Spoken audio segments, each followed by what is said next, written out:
Good evening. I have K.Meghachandra SP I, Superintendent of Police, Imphal East District, Manipur. Police Department ki behalf ta aigi side gi wafam khara thamjage madudi haukiba matam khara sida koigi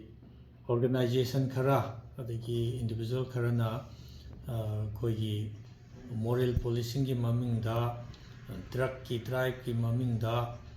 natragana atopa koigi समाज कानबनी हाइबा थबक की ममिंग दा सुमाइना यामना कइनो तोबा community मयाम सिगी मरकता सयेनब लैबा याबा थाजनब वालकपा याबा conflict थोकपा याबा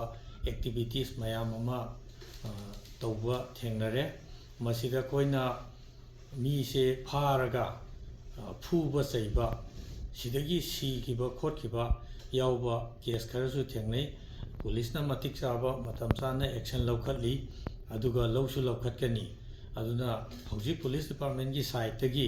Koyna appeal तौजनिंगबसी करिनो हाइकांदा कोई सिगुंबा activities ता चेनबा मियोइसिंग अमति group नत्रगा civil society organisation बु ओइरो any organisation ओइरो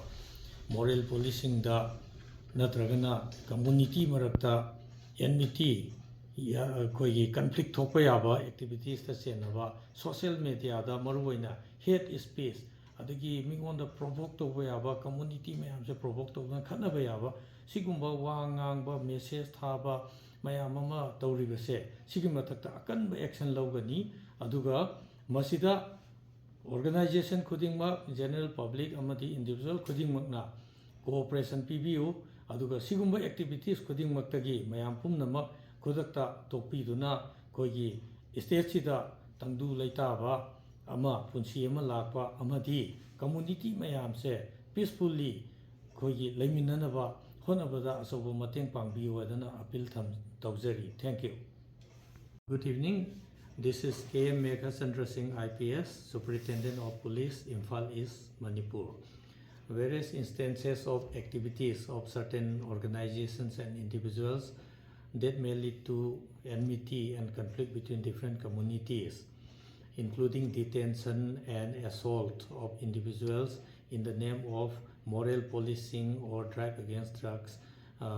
and hate speech in social media are frequently reported. In certain cases, such activities led to grievous injury and even death of certain individuals, as we witnessed in recent days also.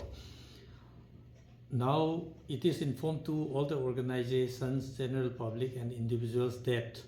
stringent action will be taken up against those individuals and groups or organizations which indulge in such activities which may promote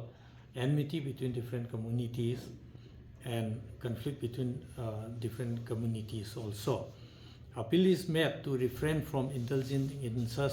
anti-social activities, particularly those activities which may promote communal enmity, and appeal is again made to all the CSOs, civil society organizations and general public and individuals to extend full cooperation to the police while taking up action against such antisocial elements. Thank you.